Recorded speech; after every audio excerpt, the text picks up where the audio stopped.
Hi, Swara. Yeah, this side, this side. Hi, good to see you. आपने कहा कि मैं ऐसा किरदार प्ले करना चाहती थी जो स्वीट हो, मतलब ऑपोजिट हो इन शॉर्ट, क्योंकि आप हमेशा वोकल रही हैं. आपने कहा कि वो दबंग वाला किरदार निभाते निभाते मैं हमेशा मुश्किल में पड़ जाती हूँ. ये आप अपने पर्सनल मामले में कह रही थी या फिर अपने करियर के मामले में? नहीं, मैं मजाक कर रही थी. मुझे दबंग किरदार भी बहुत अच्छे लगते हैं. बट आई थिंक कि एक एसोसिएशन हो जाता है. आई थिंक आप जिस किस्म के किरदार करते हैं, आई थिंक कि चाहे वो मेरे ब्रेक फिल्म से भी, तनु वेड्स मनु में भी जो किरदार था मेरा, वो बहुत वोकल लड़की थी, ओपिनियनेटेड. रांझना में भी वो बहुत पर्सनैलिटी लेके आई है. ऑफ कोर्स नील बटे सन्नाटा is about a strong mother. Same with Anarkali, तो एकदम ही मतलब फायरी. वीरेदी वेडिंग में भी एक खास किस्म का एकदम बेबाक, एकदम एक तरीके से दबंग, एक तरीके से बहुत ही क्लियर लाइफ में कि अपने टर्म्स पे. So as an actor you want to do new things. आप नई चीज़ें करना चाहते हैं, क्योंकि आप हर रोल सबसे पहले आपके लिए भी सीख है.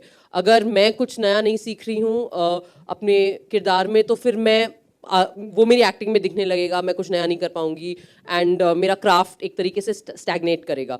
सो I think that was what I meant, and that's why when I was offered this film I thought it would be very interesting. And मैंने एक्चुअली रिक्वेस्ट किया था आई थिंक कमल सर को कि I do it, but I want to play Shivangi, because that is something that I have not done before. And I think that अक्सर हमारे mainstream films में एक आदत हो गई है कि हीरोइन पहले ज़माने में हीरोइन हमेशा शर्माती थी और लज्जाती थी, और एक शर्म एक बहुत बड़ा हिस्सा था. आई थिंक दैट पिछले 10 सालों में अब एक खास किस्म की हीरोइन जो बेबाक है, जो मुंह फट है, जो बहुत बबली है, जो बहुत सैसी है, जो बहुत एक तरीके से दबंग है, वो भी आ गया. तो मुझे वो सॉफ्टनेस और वो एक शर्मिलापन, एक vulnerability, which I think is the most beautiful thing in any character. And every character is vulnerable, actually. Even the strongest characters are vulnerable, but one obviously soft, vulnerable kind of character. And then to explore that was very interesting for me. And of course, it's all in the writing. I mean, everything, all the possibility was there in this character as Kamal sir wrote it. And then, of course, I had the support of my lucky charm, Suraj. Suraj and I were in Ranjana together. We were in Veeredi Wedding. He played my husband, and here he's my husband as well, Suraj. He's a great actor. So I had lovely support from him. We had a great chemistry, of course, my co-stars as well. So yeah, it was lovely. And also, it's a crucial time for Bollywood, wherein बहुत सारी बड़ी फिल्में इस वक्त box office पर कुछ अच्छा नहीं कर पा रही हैं. है कि काफी फिल्मों में मेरे गाने नहीं होते. आप हिस्ट्री उठाना, हिस्ट्री किसी बड़े स्टार्स की हिस्ट्री उठाना. और ये मैं छाती ठोक के बोलता हूँ, because my name is Mika Singh. जब भी मेरा गाना आता है, कोई ऐसी फिल्म बता दो जो बोले, मैं कहता हूँ न्यू कैरेक्टर्स भी होंगे, पुराने भी चलेंगे, फिल्म हिट जाएगी. अभी वापस मैं आ गया हूँ मैदान में सर के साथ, तो आप नज़ारे देख ही लेंगे कि फिल्म हिट ही होगी, बिकॉज कंटेंट बहुत अच्छा है, चारों कैरेक्टर्स बहुत अच्छे हैं, डायरेक्टर साहब ने कमाल कर दिया है. ऊपर से मीका सिंह का गाना चांद लगा दिया उसने खुद ही, तो ये कमी थी. तो अभी मैं आ गया हूँ स्वयं उतर के, तो डोंट वरी, जिस फिल्म में भी गाना आएगा वो सुपर हिट जाएगी. वेल हमें अगर 2 लाइनें सुना के हमें भी लकी कर दें तो परफेक्ट, अमेजिंग, लव इट. क्या बात है यार. तो आपने ना व्हाट द लक की लाइन मेरे साथ गाना मिलके सबने. तो अर्जुन बहुत अच्छा सिंगर है वैसे, जब स्ट्रगल कर रहा था सिंगिंग में तब मुझे मिला था. मैंने बोला यार तू इतना हैंडसम है, तू सिर्फ एक्टिंग करा कर. तो अर्जुन वहीं से गा देना मेरे साथ. उसके में व्हाट द लक ये लाइन आई, ठीक है. दिल सीधा साधा ना समझा उसका छल, कर गई डिच मैनू कूड़ी एक कल. दिल सीधा साधा ना समझा उसका छल, कर गई डिच मैनू कूड़ी एक कल. कनेडा वाले मुंडे नाल हो गया परा.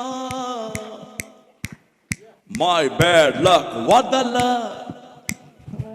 Oh baby, baby, what the luck? What the luck? Oh baby, what the luck? Woo! सो मीका पाजी ने तो ऑलरेडी जवाब दे दिया। स्वरा, मैं फिल्म के रिलेटेड आपसे जानना चाहूंगी जो फिल्म मैंने पूछा स्वरा, है जो भी कि- छोड़ बोलना मत देना स्वरा छोड़ मत देना आप लोग स्वरा जो बोला ना सोच समझ के बोलना बस। मुझे कुछ बोलना ही क्योंकि नहीं है। तुम्हारी प्रॉब्लम क्या है कि तुम कंट्रोवर्सी से निकल नहीं पाती और सर, आप देख रहे कंट्रोवर्सी हो? मुझे छोड़ती नहीं है। कंट्रोवर्सी आती है मेरे पास चल चल के कि प्लीज ले लो मुझे, बोल दे, प्लीज बोल मैं आना चाहती हूँ आपके पास। नहीं, आप छोड़ नो दो। वो I don't know what's the question. So crucial time है जहाँ फिल्में चल नहीं रही है। Well, what's your thought regarding this? क्या वजह हो सकती है फिल्में नहीं चलने की? आई डोंट अग्री दैट फिल्में नहीं चल रही हैं। First of all let's start there. I think ये थोड़ा हाइप बनाया हुआ है। फिल्में चल रही हैं, हर लैंग्वेज की फिल्में चल रही हैं। आई थिंक ये हमें पॉजिटिवली देखना चाहिए। इंटरेस्टिंग बात है कि मतलब जो बाकी लैंग्वेजेस हैं, जो डब फिल्में हैं, वो भी चल रही हैं।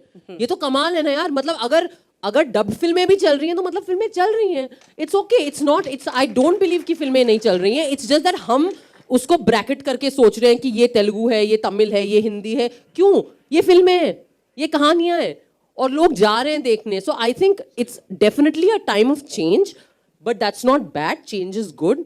आई थिंक दैट ऑडियंस की टेस्ट डाइवर्सिफाई हुई है। ऑडियंस अब ऑडियंस नहीं सोच रही कि हिंदी, तमिल, तेलुगु। ऑडियंस एक पूरे मतलब एक होलिस्टिक तरीके से सोच रही है, वो कंटेंट ढूंढ रही है और इससे बेहतर चीज नहीं हो सकती as artist, as for the entertainment industry, as creative people. It means that Vinod ji अगली फिल्म जो है वो किसी भी भाषा में बना सकते हैं और वो फिल्म चलेगी और लोग देखेंगे। So I actually think it's very positive. फिल्में चल रही हैं, चलेंगी और ये फिल्म भी चलेगी। Thank you so And much. stars are now becoming pan-India stars, so why not? Here we've got three girls from the industry. Now they're all set to become pan-India with all languages.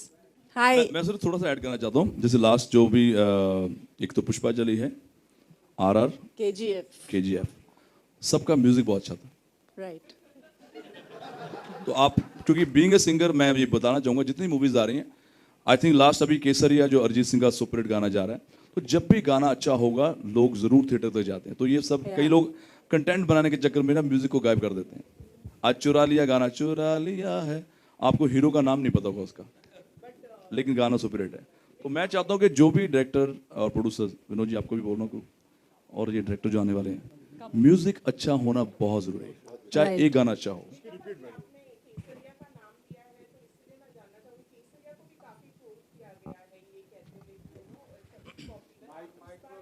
नहीं, आजकल troll आप खरीद सकते हैं। आप मुझे बताओ किसका ट्रोल करना है। आप बहुत सारी मेरे पास भी अच्छी, पहले मेरे पास टीम नहीं होती थी, सिर्फ मैं गालियाँ सुनता रहता था। अब मैंने टीम तैयार करी है। वो बोले गया तेरी पैंदी होगा तो तेरी माँ दी। तो आजकल जो भी विनोद जी से जेलस करता है ना, वो इनको गालियाँ देता रहेगा, पर इनके पास टीम होनी चाहिए रिप्लाई करने के लिए। तो ये मैंने सीखा है। तो जब मेरी टीम फेल हो जाती है ना, तो मैंने एक आईडी बनाई है, राजकुमार रामू। तो रामू मीका के बिहार पे बोलता है, वो बोलता है यार रामू को इतना गुस्सा क्यों आ रहा है, क्योंकि रामू मैं खुद ही होता हूँ। क्या स्ट्रैटेजी है बाजी? मतलब आपको एक डिजिटल मीडिया कंपनी भी खरीद लेनी हाँ नहीं, चाहिए। आजकल ऐसा हो रहा है ज्यादातर, बिकॉज जो भी आपके फैंस हैं वो आपको प्यार करते हैं। तो ये बहुत गलत होता है कई बार, एक ही एक्टर या एक ही डायरेक्टर या एक ही मूवी के हम पीछे पड़ जाते हैं, क्योंकि वो सारे ज्यादातर आजकल आप you can by the followers. इसलिए मेरे फॉलोअर्स बहुत कम है, क्योंकि मैं जब खरीदने में आऊँगा तो मैं सबसे ज़्यादा हो जाएंगे। तो जब भी ट्रोल होता है वो यही ट्रोलिंग होती है, वो कुछ जेन्युइन लोग नहीं होते, वो ऐसे ही आते हैं, पता नहीं कहाँ से आते हैं और किस मुद्दे पे उनको गुस्सा आता है, और सडनली वो आपको प्यार भी करने लग जाते हैं। So it is all you can buy. उनकी आईडी देखो तो सिर्फ 2 फॉलोअर हैं उनके।